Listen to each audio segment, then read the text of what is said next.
Do you do interviews often? Now I have Yeah. getting accustomed to it. Yeah. In Yeah. the beginning, it was kind of like random, but Right. Because you're famous now. no.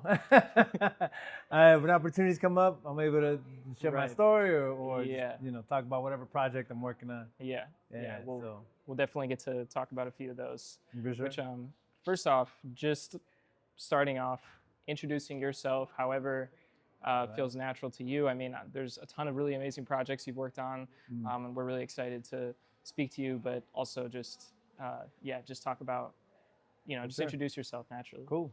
Well, my name is Roho Garcia. I'm ultra creative, full-time artist, part-time art instructor here with After School Matters. Is that okay? I mean, Yeah. what else would you like to know? What was that? Well, you just said ultra creative, which sounds pretty sick. I'm trying to make it distinct. So I don't know. I started. My background was in graffiti, so hip hop is what I got into, breakdancing and graffiti mostly. And then as I got older, and as I got more established as an artist, but murals specifically, I started figuring out what makes other creatives tick. I'm curious about other creatives and what makes their definition of creativity. What's that all about? And so for the past maybe 3 years, I've been reading a ton of books on the subject of creativity. And so multidisciplinary is what people always associate with somebody who does a lot of things, which is amazing.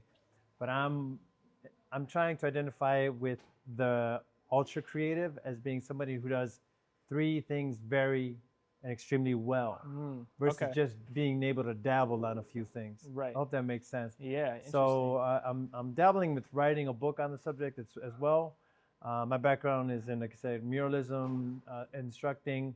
A film that I'm directing will be coming out in December. Wow. That I wrote and directed. So there's a lot of aspects of creativity that I want to write all in this book. Yeah. That sounds like more than 3 things, honestly. You got writing, filming, muralism, graffiti. I just starting off like walking me along that journey for you, and then we can talk about like how, I guess, like if you're another creative person with ultra creative aspirations, like how do you even get to a point where you're able to create meaningfully across potentially 3 or 4 different mediums and do that at a high level? Because I think that's an incredible accomplishment. But I would like to hear, like, how did you do that? How did you start in that many? How did you become the ultra? Yeah, I didn't know what. I think it's just like anyone else. They just kind of dabble in here and there. I think that's just the natural course of any creative, right? I think hip hop helped a lot. Being expressive as a dancer. So I was breakdancing for like almost 10 years as a b-boy and going to hip hop events, and then knowing other graffiti writers. There's a whole showcase aspect to it, right? There's that part. Being able to describe the things that you're able to do. That emphasizes my teaching, which I got into by accident. I didn't go to art school to become an art teacher. It was just kind of like an opening came about, and I said, let me try this thing. And I've enjoyed it ever since. I find it it's pretty much fun. It's a fun gig to do, but you're also, in a way, training yourself to speak. I was not well versed. I always tell my students, I was the kid in the back of the room, very shy to raise his hand. That was me in high school.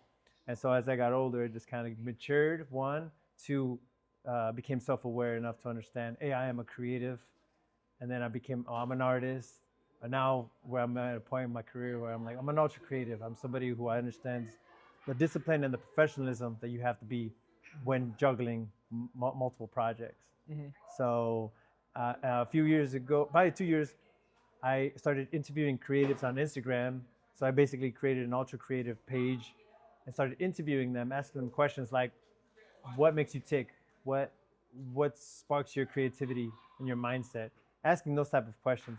Again, I'm diving deep into what it even means, right? Right. So that's for, I don't know if I answered your question, but yeah, I think so. Is that something that you get into, like with the kids in your program, like really getting into like what makes them tick creatively, even though they're kind of in the beginning stages of finding out what that is? Maybe like how do you explore that in programs with them? Yeah, I think I try to be as patient as I can with each student.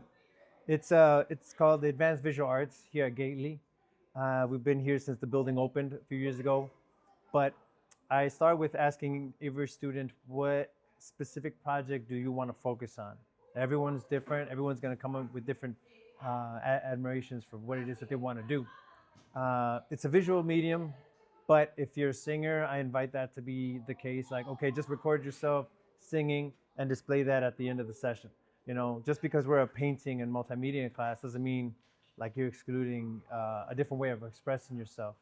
So each student has their own specific creative thoughts, and my goal is to put that onto a painting or a drawing.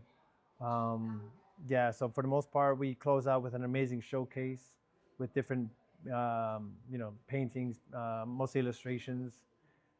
But everyone brings something different, and that's every human being is different. But I'm always curious of what links us together, and creativity is very much on the forefront. Like what you're doing here, using a lot of creative muscles there, and figuring out what's a good look, what kind of shot, how do you want the conversation to go, stuff like that. That's using a lot of creative muscles that we all have. I'm just kind of curious who's able to, link up with those muscles. People are very creative all the time, they just don't know it. Yeah. I think like one of the key aspects of being able to draw, like work those creative muscles, is to be able to draw on inspiration, right? And that's why I really love the mural form, is because like for me, I'll just be walking on my daily commute to work, or I'll be driving through the city, and I get to see an amazing piece of art just kind of worked into the surrounding space. And so, I mean, behind us here, we have a mural that you and your teens worked on, created, ideated, and now that's going to inspire every other teen that walks through the building potentially. So speaking more on like the mural art form in particular, how does it make you feel as an artist to see your work become a permanent fixture of people's homes, their neighborhoods, their daily commutes? Like, does that resonate with you? Is that part of why the mural, medium is important to you? And how does that make you feel? Yeah, I think it's a collaborative effort. It's something that I've understand now. In the beginning, it was like, okay, I'm gonna design something which I think is cool, and I'll put it out there. We're speaking on public murals, right? And that's how it kind of starts. You have to kind of have a love for it already. It's a lot of work. Any artist that you talk to or muralist, it's a lot of work that goes into it, the design, the idea, and then of course the execution. But I think, for example, like when we did here with my students this past summer, they take a sense of ownership. I completely identify with a specific part of the mural that they spend so much time on. Therefore, it is a part of them. They spent time and effort into that specific area. Now that it's here permanently, it's a very much a pride-filled space. Especially the teens that have been here with my program since it kind of started. So, I always feel a great sense of accomplishment once something is done, whether it's at a building like this or a personal home, I guess. That's like the best phone call you want. Hey, I love your work. Can you do something for my house? Oh yeah. And how much is it, or how big can you do it? And that's like, they just want to see what you could come up with. Right. And then those are always the best ones. But these collaborative ones with the teens, I think especially if it's their first time doing it, which a lot of times it is, so you have to break it down. But at the end of the session, they're able to see a finished work of art, which they can't believe that they've done themselves. Right. Because, it's a long process from the day one to the day that it's up on the wall and everything. Right. Yeah. Yeah. I mean, do you have a favorite? Do you have like a favorite that you've done? Favorite piece? Yeah. I think the one that comes to mind, only because I was talking about it earlier, we did one years ago, and it's in downtown Chicago, but it's in an alley that's full of other murals. And I always forget that I have to look up the location. But whenever I have a field trip with my students, I'll take them downtown to like Gallery 37 or Millennium Park, and it's in that vicinity. So I'll take them to the alley, and they'll be like, all right, pick which one's mine. See who can guess which one's mine. And it's kind of a fun thing, but then, they've seen my style enough to where they can identify my piece of art. Yeah. How'd you describe your style? Like, what's the identifiers? Mine? Yeah. There's some of it in here. So the alpha strokes, so the big bursts of three-dimensional um, design aspect that I can morph into any graffiti letter. And so I call it an alpha stroke because it's basically a stroke that can be turned into an alphabet. And I don't know why. I think I just kind of randomly got into. I think it was a merge of like Japanese lettering and graffiti, and it just kind of merged slowly over time, and it became from this shape I should be able to make any letter. And it's kind of an abstract way of looking at it, but it's just something that I've been accustomed to doing, and I incorporate it in all my pieces. And so a lot of times when people see that, they're able to see that it's probably Rojo's. Yeah. What role do you feel like art and public art and murals, what role does that play in expressing the character of an entire community? And also, like, how can, art like that create community in those places as well? Yeah. I think the best pieces of art are ones that are communal. So where you're able to have a few conversations with the people that live there, the neighborhood itself, the residents that have an idea or color scheme or something that they suggest that should be in the design. That makes the mural much more important because even though I might not live in that particular community, it lives on, right? That's one thing. I find those are the best ones. Other ones are just kind of like in terms of, I always say people might not have enough time to go to an art gallery, but you have time to, like you say, you see them on your way to work or on your way to a coffee shop or something, and I think it goes down to your subconscious. You might grasp a little bit of it, but I truly believe that art or color, vibrancy itself is very much purifying. So if you're having a bad day, you stumble across a beautiful mural, that light, I truly believe that lights you up a little bit. Same can be reversed. So say you're having a good day and you see a piece of art that evokes some sort of deep, darker thoughts. Who knows? So that art is very powerful that way. So that being said, I feel a lot of artists have a lot of responsibilities of what it is that they're putting out into the world. I try to describe my work as just kind of vibrant, uplifting pieces of art. I just want anybody to see a piece of my art to be left with a smile. That's as clean as I can put it out there. Yeah. So keep it as that. I love that. And like I think I know one way that a lot of artists, or the way that a lot of artists use art to, express community or express where they come from, is kind of a focus on heritage. And obviously, we're coming up on Hispanic Heritage Month. Talk a bit about that and how, well, first off, if you want to talk about what does Hispanic Heritage Month mean to you personally? And then also, how does that translate into your art? Right. Yeah, Hispanic Heritage Month, I think it's just a lovely way of either displaying your artistry or showcasing and collaborating with other community organizations. I think I'm very much, so my background is Mexican, so both my parents come from Mexico. Very proud of that. We come from San Luis Potosí. My mother from Zacatecas, but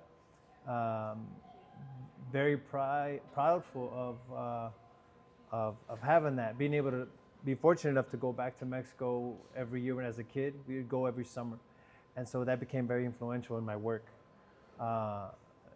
Mexico itself is a very beautiful country, and a lot of original masters of muralism come from there. And so going back into when I started muralism, I didn't think I was going to be that. It was like, I want to do one big piece of art. And then it slowly got into, how do I get better at doing these large scale paintings, these murals, and then you slowly fall into the rabbit hole of like, all right, so now I really want to do something beautiful and represent my culture. What does that look like? And you meet a lot of artists along the way, a lot of people in the community, always for it, for the most part. And I think you just represent what you can. I represent a little bit of my heritage from my family being from Mexico, my hip hop culture that I was so invested in as a youth. So I always incorporated that. That's where I merged graffiti background and portraiture. So I always try to focus on merging the two somehow. Yeah. Amazing. And yeah, how do you pass that same ability along to the teens in the classroom, you know, and like try to create an environment where they can express their culture and heritage? Absolutely, that's a great question. I think little by little, it's not something like, say for example, I'll give them an assignment or a challenge. They know me as giving them challenges every day, and it's a challenge. It's like, all right, say for example, the passion project. It's a popular project that every student does in my classroom, but it's the one project that they can take their time from the beginning of the session to the very end. We have a bunch of projects in between, a lot of big projects like the murals sometimes that take over the bulk of the time, but they have the opportunity to express themselves in one particular painting or paintings, and what does that look like? And so that they have to start to think about it. So every week I'll be like, all right, so where are you guys at with your passion project? Have you identified what it is you want to display, what it is you want to talk about? So we kind of go in a little deep, and teens would come up with, well, I want to paint my grandmother because she's very influential in how I grew up and how I am, So that's one part of it. If it's not a relative or a parent, sometimes it's, for example, a YouTuber.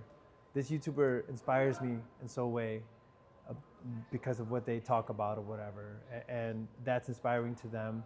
So that's a piece of the culture, right? Like you're growing up. They're in a time of their lives where everything is very influential for them.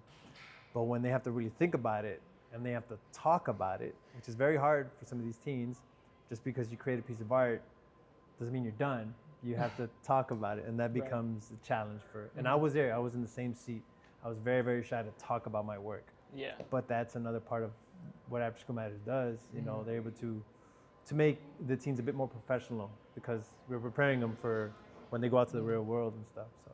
Yeah. I think the maybe the hardest part about art sometimes isn't even the creation, but it's the, you know, preparing yourself for it to be shared with the broader public. And I imagine in a mural that's like tenfold because you have people coming through that you'll never even meet that get to see it and appreciate it, and you just kind of have to be okay with it not, you know, totally belonging to you, not just sitting in the sketchbook or in your, you know, or if it's, you know, a different medium, if it's in your notes on your phone or in your drafts, like. Yeah, what you're trying to say might change over the course of time too.